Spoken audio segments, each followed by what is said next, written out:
Hello team and welcome to another ATP Geopolitics video with myself, Jonathan MSP. This is Ukraine War breaking news update for the, 13th of September 2023.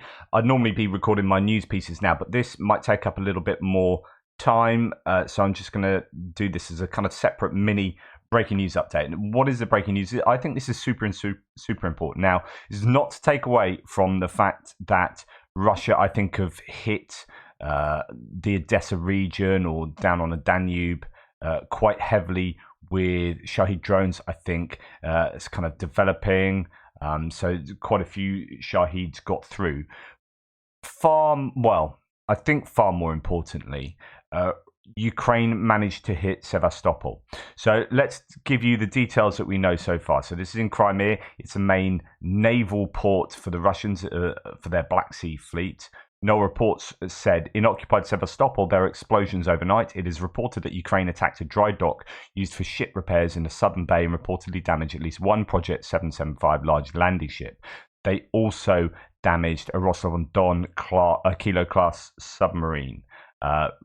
So here is some of the imagery coming out of Sevastopol. You can see some fairly significant fires taking place, a big explosion.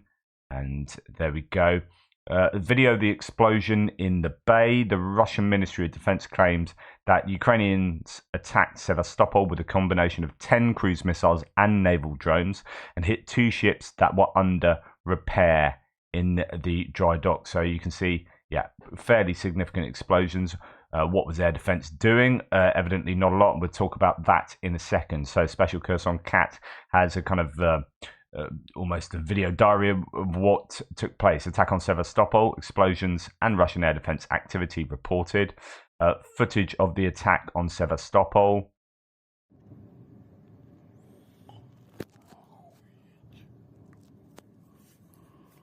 And that looks to be air defense above Sevastopol. But the horse may have already bolted by then. There's some significant booms.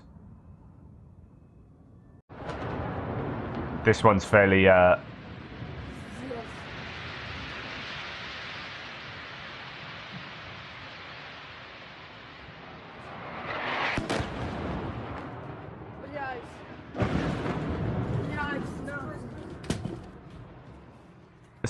certainly wouldn't want to be a place I'd want to be at, Sevastopol.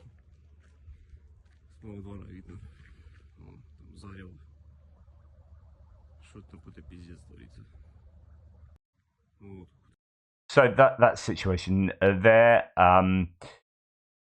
lots of imagery, some of which we've already seen there. It was at the Sevastopol, I'm going to get this wrong, Orjinorkidze marine plant in Korabelnaya Bay. So that's on fire there.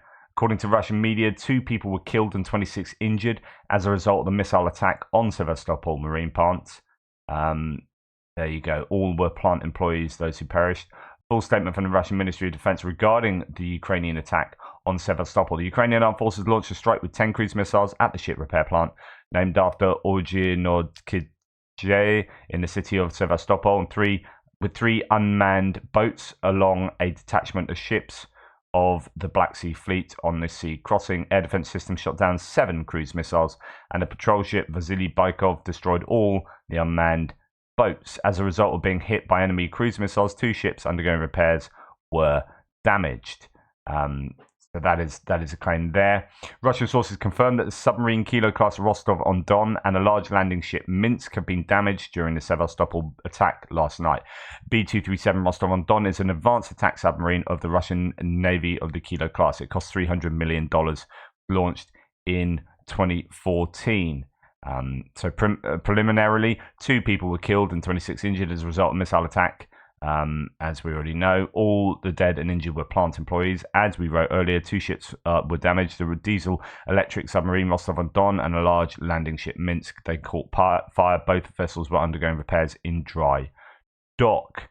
Okay, the significance of this is pretty huge. So Phillips O'Brien has a little muse about this. Sevastopol is shown to be well and truly vulnerable to Ukrainian systems. This looks to be a devastating attack.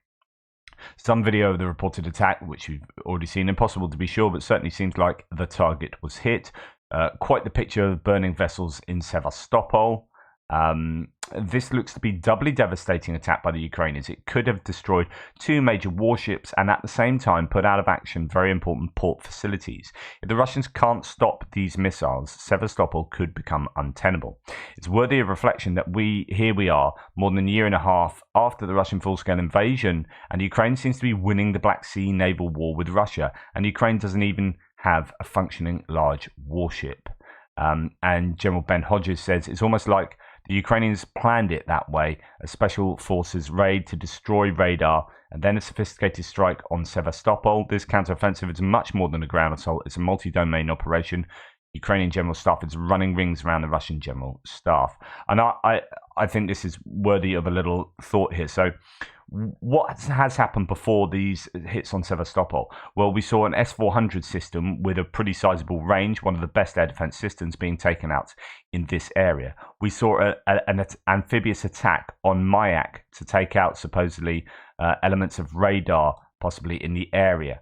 This is degrading the Russians' air defense capability that would be protecting Sevastopol. We've also seen a number of S-300 and other elements of air defense taken out in the Kherson region that would do much of the same. And this leaves the way open for attacks on Sevastopol. You just need to dogleg down here. Well, I suppose the argument is you don't even need to dogleg if you've degraded the air defense systems here. And you can attack Sevastopol with cruise missiles and indeed keep everyone on their toes by attacking with cruise missiles and unmanned sea drones as well, unmanned sea vehicles, USVs. So this is, I think, a case of, like planning this fairly meticulously, shaping the situation here until it is prime time to release the Kraken, send the cruise missiles over to take out key targets in Sevastopol. I think that is devastating for the Russians, because really one of the whole point, if not the entire point of fighting for Crimea is Sevastopol. If they don't have Sevastopol, the functionality of Crimea is gone because they can't get fresh water. So it's not useful as an agricultural position. It has some tourist value, but really it's about a deep sea warm water port. That's the entire reason the Russians are obsessed with Crimea. It gives them access to the Black Sea, and then it gives them access to the Mediterranean. This is why the Russians have been in Syria. The only reason they're in Syria, the only reason, is so they have a port on the Mediterranean. That's it. The importance of having access to the Mediterranean is fairly obvious. Russia get to be able to have influence in one of the core strategic centers of the world. They also can access the Suez Canal and get through into the Red Sea and then down into this part of the world. So this is super, super important. If that is denied and the Syrian port is denied for them, but the Syrian port, again, they don't get access, it's not their kind of land, it's another country. So Crimea would be, in their eyes, their land, right? Without that, they have to use, probably don't need to go that far out, they need to use their cold water ports that freeze over for kind of significant parts of the year. And they have to use these, or St. Petersburg up here, but then they're going through NATO waters the entire time. This is the significance of Finland and Sweden joining NATO. Hugely problematic, because then all of their traffic that goes through the Baltic Sea is either restricted or is under close surveillance. So then really it's these northern ports, or you have to go to Vladivostok on the other side of the country, which China is now, helping itself to some degree, wherever you are. But you get the point. So if you're having to use these kind of northerly ports that freeze over in the winter, then it's really difficult to get access to, kind of Mediterranean, Europe, and Africa, and indeed the Arabian Sea, and so on and so forth. It's how important Crimea is, right?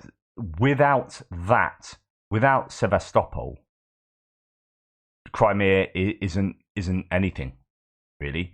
And so by taking out the Kerch Bridge, which stops access to Crimea, and taking out other elements of logistics in northern Crimea, and then being able to take out Sevastopol itself, means that Crimea is already becoming untenable. We were talking about how the success of the counteroffensive is going to be getting Ukrainian forces close enough to Crimea. You don't have to go into Crimea. You just need to get close enough to make Crimea untenable with distance ordnance, right? It appears that they can pretty much do that already, if this is the case. If this continues, I would expect, if I was in charge of stuff, I'd be throwing everything at Sevastopol tonight, the night after, overwhelm Russian air defenses and hammer Sevastopol. If the Russian Navy have to pull out there permanently, then kind of that's your war won. It's that important. I'm probably overstating the case there, but this is hugely, hugely significant. That's why I wanted to spend a little time talking about this separately. What we saw last night is we've seen that there are chinks in the Russian defensive armor, and there are possibly a lot more than chinks. If they can get through and damage 2 vessels like that, then what can they do tomorrow night and the night after? How many Russian naval vessels can be taken out of action? Now, something else that's interesting to add to this, and I'm going to do a corrective in my news piece this morning about Starlink and Musk, because there's been a bit of to and fro about what really happened and whether the biographer actually got some of the claims right. And he's walked a claim back about Musk turning off Starlink. You can argue about what was really going on and whatever, and conspiracy theories and whatnot, but I'll report that later. However, at the time of the Sevastopol attack last night, Starlink went down. And that's really odd as well, because it doesn't do that. Someone was saying in the thread below that he said, I've had Starlink for 2 years, and this is the first time it's ever done something weird like this. But anyway, very strange. In the middle of the Ukrainian attack on Sevastopol, there was a global outage of Starlink. Just, if I wanted to cut Starlink during a Ukrainian attack, I would have to do a global outage because everyone is on me. Oops, exactly. What happened? This could be a coincidence. Someone says, I think not. I don't know. I'm just telling you what's going on. I'm not trying to find fault with Musk here, but this is being reported in a number of places. Okay, this was a global outage. I have Starlink. I think it was hacked or something. So it could be the Russians doing this. That's a flip side. It started acting weird, very weird, for about 2 hours before it went out. I've had Starlink for 1.5 years, and we've never seen anything like it. I made a post. I think it was Russia. So this is someone saying, no, it's not. It's not Musk and anything like that, but actually it's the other side of the coin. Or someone else says, or maybe it was Elon Musk foiling a Ukrainian attack on Crimea under the guise of global loss of network of Starlink. But then, there are arguments against that. So, these arguments will rage on. What we do know is that Starlink did have an outage at the time of this attack, and this attack was the sort of attack they tried to do before, but couldn't get permission to use Starlink in that area. Right? This is almost like it's a like for like attack, well, not a like for like. This is a carbon copy in some respects of the previous attack, although it was just unmanned drones the previous attack, I think. So something dodgy is going on with Starlink. It may have been Russia hacking it. It may be Musk, or it may be coincidence. And I'm going to do a corrective to say that actually previously there is mitigating circumstantial evidence concerning previous accusations about Musk and Starlink. Anyway, you can wait for that for the next video. Suffice to say that this is really, really significant news, and it may have a massive effect on the direction of this war. I mean, that's how serious it is. I may be overreacting here. Let me know what you think. I better get on and do my news videos for this morning. Take care. Speak soon.